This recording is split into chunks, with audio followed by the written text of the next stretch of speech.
नमस्कार, आप देख रहे हैं बुलेट न्यूज इंडिया। हमारी हर खबर निर्भीक और निष्पक्ष होती है।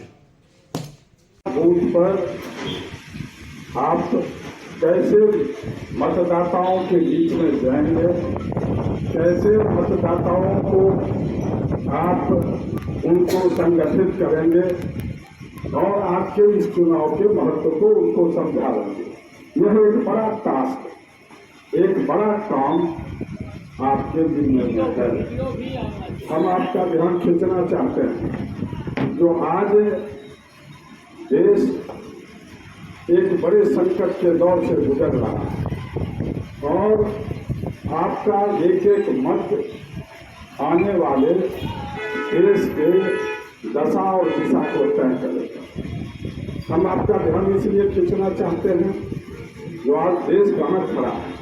जब हमने कहा कि कठिन दौर से गुजर रहा है, तो देश के सामने में सबसे बड़ा एक राजनीतिक संकट है।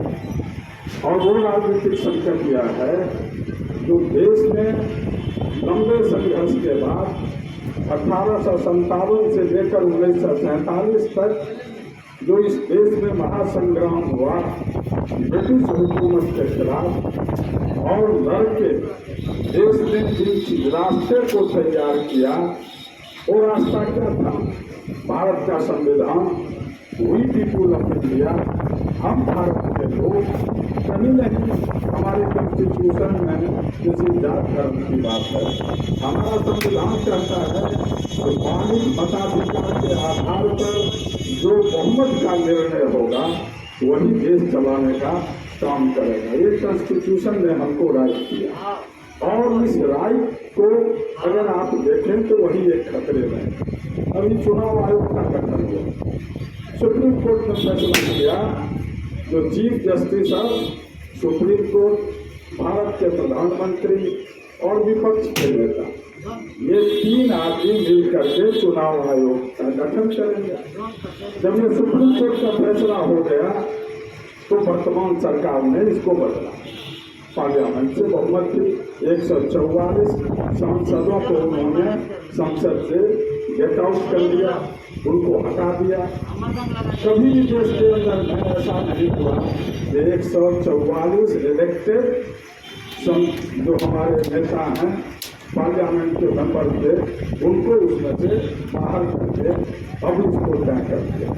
हमारे सुप्रीम कोर्ट के चीफ जस्टिस पर भी सरकार को कोई भरोसा नहीं। इससे बड़ा क्या हो सकता है? Chief justice of India, prime minister of India और विपक्ष के नेता इसके फैसले से उनको भारी कष्ट हुआ और पूरे कानून को उन्होंने उस सुप्रीम कोर्ट के फैसले को खत्म कर दिया। हम आपका ध्यान खींचना चाहते हैं, एक दो नहीं, देश के अंदर में जो वारदातें हुई, जिस रूप से अल्पसंख्यकों पर हमले हुए, जिस तरह से देश के नागरिकता का, हम तो अधिकारी से आ रहे थे तो चेकिंग हो रहा था, कहाँ ललन चौधरी हैं, हम कहा कैसे, तो हम जेल से निकाल के अपना आधार कार्ड दिखाया और ऊपर वो मिलाया हमारा जो पूरे बिहार में घूमने का परमिशन है इलेक्शन कमीशन का, दोनों मिलाकर कहा जाए। तो हमारा तो नागरिकता क्या है, अब वो नया नागरिकता क्या होगा? और इसके लिए आप देखिए देश में लाखों लाख मुस्लिम महिला सड़क पर उतरी, लोग उतर गए। ये नहीं हो सकता। 47 के बाद 49 में जो हमारा संविधान बना, अब मतदाता सूची में सब लोग हैं तो भारतीय है ना। अब इसकी जांच कहाँ होगी? कौन होते हुकुम इसकी जांच करने वाला? इस नागरिक को जांच, और उसमें भी धर्म के आधार पर, जात के आधार पर, तो देश कहाँ जाएगा? हमारे देश के अंदर की सबसे प्रमुख बातें क्या थी?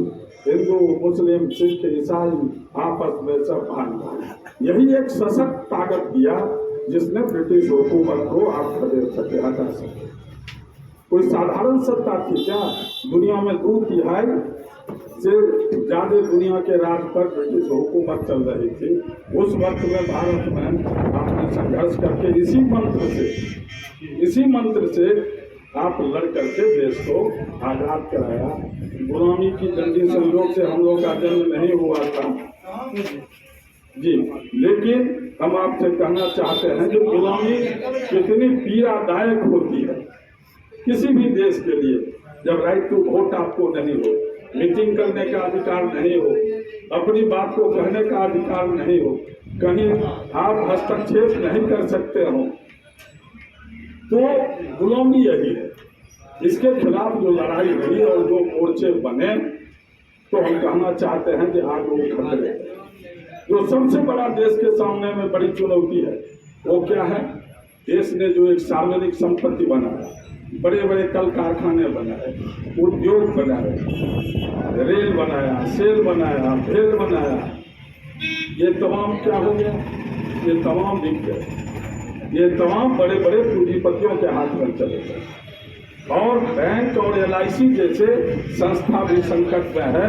आपने पिछले दिनों देखा है कि स्टेट बैंक और LIC का 40% उसका कैपिटल अडानी को फाइनेंस कर दिया। अगर आज वो गिरेगा, शेयर अभी गिर गया, अगर वो गिरेगा तो देश में कोहराम बच जाएगा। कोई परिवार नहीं है जहाँ LIC कोई कम से कम लोग कराते हैं अपने सुरक्षा के। तो देश ने यहाँ संकट को पहुंचा दिया। 12,500 करोड़ रुपया पूंजीपतियों को माफ कर दिया। जो लूट के ले गए उसकी छोड़िए, अभी माफ किया है 2 महीना पहले, 1.5 महीना पहले। ये लोगों का हालत बहुत खराब है, घाटा हमें इनका व्यापार चल रहा है, इसलिए इसको राइट ऑफ कर। कहीं दुनिया में ऐसा नहीं। आप सुना कहीं एयर इंडिया टाटा ने खरीद, और वो जो खरीद हुई टाटा ने खरीद किया। अब उसका पेमेंट कौन करेगा? टाटा को करना था। अब बैंक के उस ऋण का किस्त कौन सधाता है? भारत सरकार। जनता के आप देख रहे थे बुलेट न्यूज इंडिया। हमारी हर खबर निर्भीक और निष्पक्ष होती है। संवाददाता मनीष कुमार के साथ Santosh Verma, news room, bullet news India. आपने हमारे चैनल को सब्सक्राइब नहीं किया तो शीघ्र ही हमारे चैनल को सब्सक्राइब करें, लाइक करें और साथ में एक प्यारा सा कमेंट करें। हमारा यह चैनल आपको कैसा लगा? तब तक के लिए नमस्कार।